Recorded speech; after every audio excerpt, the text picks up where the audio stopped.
Fala galera, tudo bem com vocês? Aqui é o professor Rafael de Sociologia da plataforma Gonçalves Dias. E a gente está aqui para explicar a primeira questão da unidade 3 do preparatório do Enem.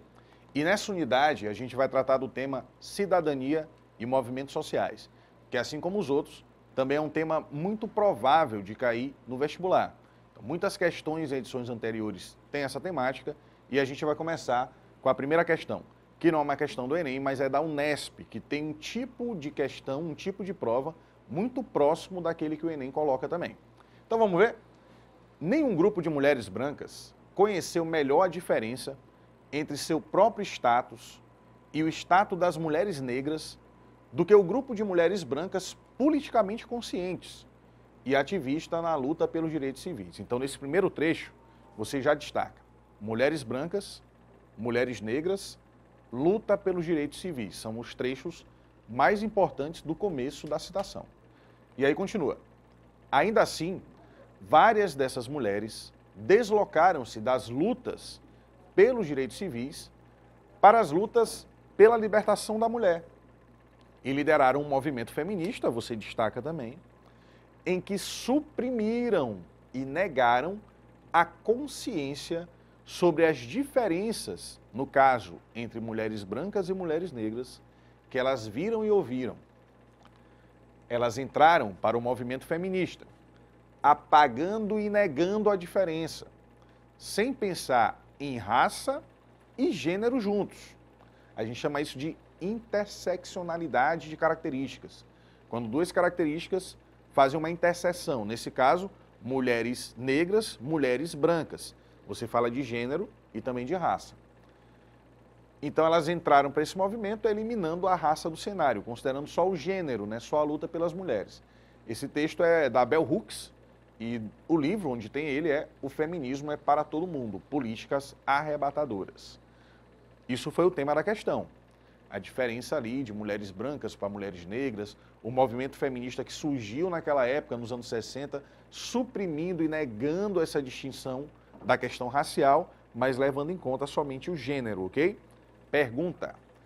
Ao abordar aspectos do movimento pelos direitos civis, que é o movimento negro, basicamente, dos Estados Unidos, da década de 60, o excerto, ou seja, a citação, letra A, aponta o insucesso das reivindicações de igualdade de raça e gênero e a persistência de padrões históricos de desigualdade na sociedade norte-americana. Vamos devagar.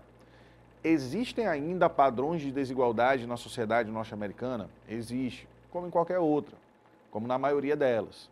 Mas não se pode dizer que houve um insucesso desses movimentos, porque muita coisa foi e vem sendo conquistada ao longo do tempo. Então a letra A peca pelo exagero, pela extrapolação. Letra B. Lamenta a ausência de uma história de mobilizações feministas e negras. Isso também é falso. Pelo contrário, cita-se exemplos de movimentos feministas e do movimento pela luta dos direitos civis, que é o movimento negro norte-americano dos anos 50 e 60.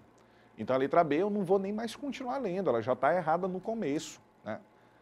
Letra C. Identifica a ocorrência em paralelo, sem se cruzar, de ações afirmativas das mulheres, movimento feminista, e dos negros, movimento pela igualdade racial, dos direitos civis, e a falta de conexão entre esses dois campos de reivindicação de direitos. Foi exatamente isso que a gente leu no texto. A questão das mulheres brancas simplesmente no movimento feminista suprimirem, negarem essa desigualdade baseada na raça e considerar somente a questão do gênero, né? Então a letra C faz sentido, ela responde ao que foi perguntado. Letra D, caracteriza a mudança radical, porque passou a sociedade norte-americana no período e o nascimento de interconexões entre os movimentos negro e feminista. Bom, o finalzinho a gente percebe que é o contrário do que diz o texto.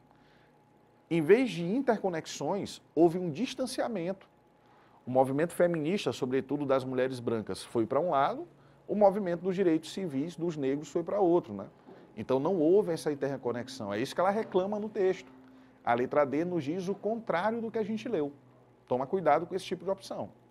Letra E. Enfatiza a importância da estratégia política do ativismo feminista e a sua influência sobre as mobilizações posteriores de reivindicação de direitos da população negra. Na verdade, também não é assim. Não há necessariamente essa influência que ela cita do movimento feminista nas reivindicações do movimento negro, e pelo que a gente acompanha no texto, ela cita o movimento negro como anterior ao movimento feminista dessa geração dos anos 60, que é a segunda geração do feminismo. Então aqui, na verdade, há um erro histórico, né? Há um erro de sequência histórica na letra E. Então a gente fica com a letra C de casa. No texto ela identificou a ocorrência em paralelo de ações do movimento feminista e do movimento negro.